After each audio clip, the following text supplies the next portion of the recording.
I bet you didn't know one offshore document can change intent instantly. Offshore is usually sold as complexity, not strategy. This is the part most people miss. But intent is a question of documents, not slogans. This is the part most people miss. The first document arrived like a hinge in the story. This is the part most people miss. It didn't just describe offshore. It pointed to decisions inside retail. When the paper referenced timing, the mistake defense started failing. This is the part most people miss. I bet you didn't know intent can be documented with who signed and when. Because offshore routing isn't random. It's prepared for outcomes. This is the part most people miss. That's what investigators look for, a plan that survives questions. This is the part most people miss. The offshore structure began to look less like fog and more like focus. One page connected corporate intent to a chain of offshore intermediaries. And suddenly, the money trail looked like it had an author.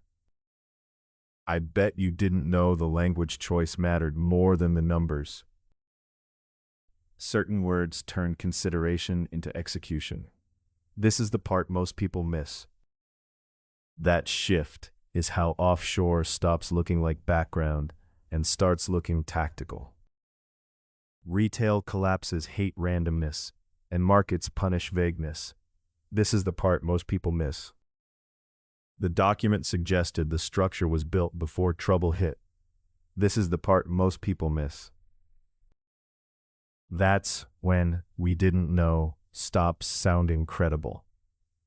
This is the part most people miss. Because knowledge leaves fingerprints on paperwork. This is the part most people miss. And fingerprints don't mean guilt by themselves, they mean direction. This is the part most people miss. In retail, direction can mean who gets protected when collapse arrives. The document implied the structure served a specific purpose.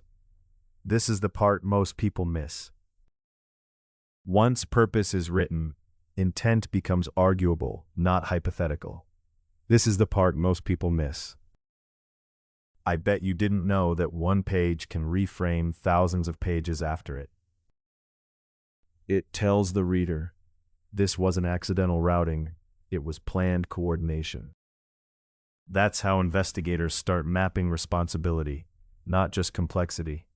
This is the part most people miss. And that map changes what settlements, audits, and regulators can claim. So when someone says offshore was just a structure, ask for the first paper. Because if intent is documented early, the collapse story becomes something else. Next, we follow how that first offshore document ripples through the money trail.